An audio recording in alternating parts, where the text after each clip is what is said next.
The legend of the Chupacabra is one of the most intriguing and controversial in modern folklore, initially emerging in Puerto Rico in the 1990s and quickly gaining notoriety worldwide. Described as a bizarre creature with the ability to suck the blood of animals, primarily goats, the Chupacabra has sparked fear and curiosity in many people. This introduction aims to explore the origin and evolution of this fascinating myth, dividing the story into three parts: the beginning of the sightings, the expansion of reports and characteristics, and the explanations and skepticism surrounding the existence of the Chupacabra. Through this analysis, we seek to understand how a local phenomenon transformed into a global enigma, remaining relevant in popular culture to this day. Part 1. The beginning of the sightings. The legend of the Chupacabra began to take shape in March 1995 in Puerto Rico, when several animals were found dead under mysterious circumstances. The first reports came from the town of Canavanas, where a farmer found 8 of his sheep dead, all with small circular puncture wounds on their necks and completely drained of blood. This peculiar pattern of death quickly repeated itself in other parts of the island, with goats, chickens, and other animals also being found dead in the same manner. Local residents were alarmed and began to speculate about the cause of the deaths. It didn't take long for a description of the responsible creature to emerge. Witnesses claimed to have seen a small being, about 1.20 meters tall, with gray or greenish skin, large red eyes, and spikes or bristles along its spine. Some reports described the creature as reptilian-like, with powerful hind legs that allowed it to leap great distances. The local media quickly picked up the story, amplifying panic and curiosity surrounding the phenomenon.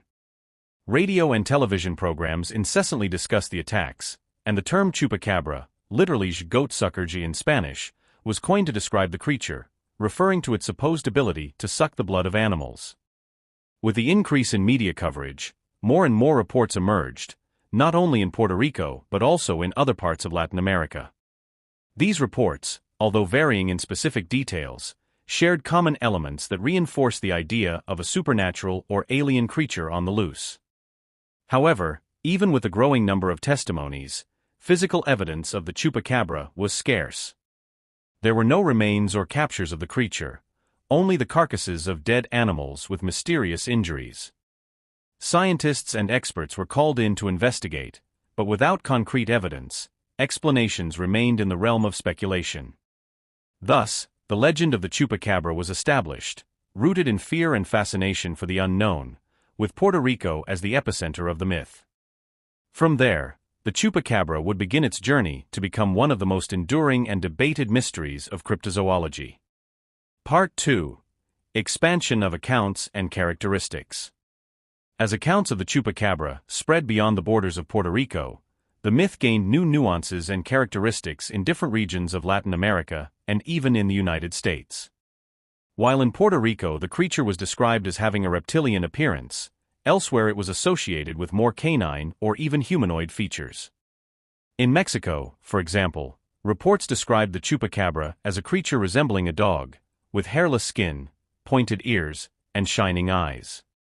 In some areas of the United States, especially in the southwest of the country, reports of similar attacks attributed to the Chupacabra began to emerge, contributing to the spread of the legend.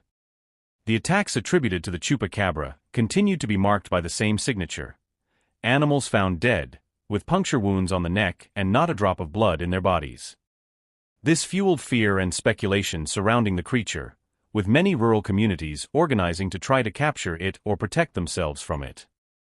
Meanwhile, the media continued to play a crucial role in amplifying the myth.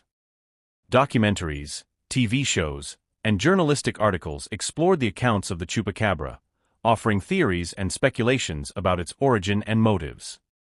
Popular culture also absorbed the phenomenon, incorporating the Chupacabra into movies, TV series, video games, and other forms of entertainment.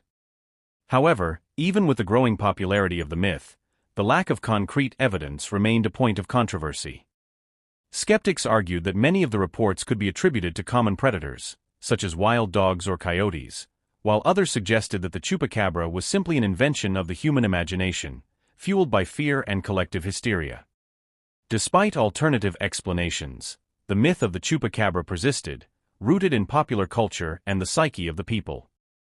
The creature became a symbol of the unknown and the inexplicable, continuing to arouse fascination and speculation to this day. Part 3.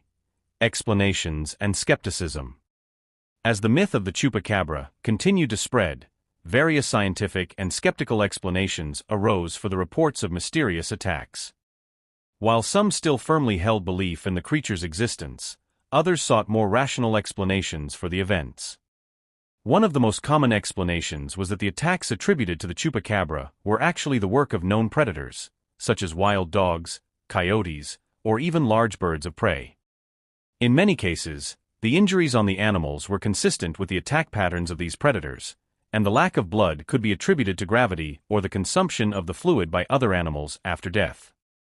Furthermore, forensic analyses of carcasses supposedly attacked by the Chupacabra revealed that they often were common animals, such as dogs or coyotes with mange or other skin conditions that left them with a strange and frightening appearance. Others argued that the myth of the Chupacabra was simply a modern manifestation of ancient folkloric legends, adapted to contemporary circumstances and technologies.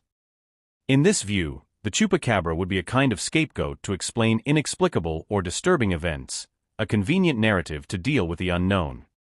Despite attempts at explanation, the myth of the Chupacabra continued to exert its fascination on people's imagination. Even though many of the reports could be explained by natural phenomena or human misunderstandings, the creature remained a symbol of mystery and intrigue in popular culture, fueling belief in the supernatural and the existence of creatures beyond human understanding. Thus, the Chupacabra became more than just an urban legend. It became a reflection of the complexities and ambiguities of the human condition. So this is today's video. If you liked it, leave a like and subscribe to the channel to not miss the next videos. Until next time.